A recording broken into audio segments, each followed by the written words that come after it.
بسم اللہ الرحمن الرحیم۔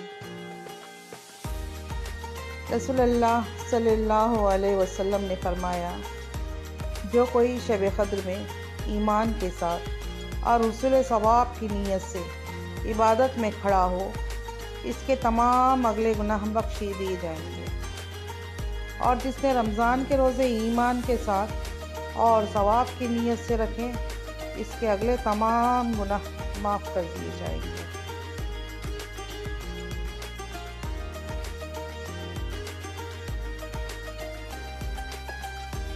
رسول اللہ صلی اللہ علیہ وسلم نے فرمایا، جب رمضان کا مہینہ آتا ہے تو آسمان کے تمام دروازے کھول دیے جاتے ہیں، جہنم کے دروازے بند کر دیے جاتے ہیں اور شیاطین کو زنجیروں سے جکڑ دیا جاتا ہے۔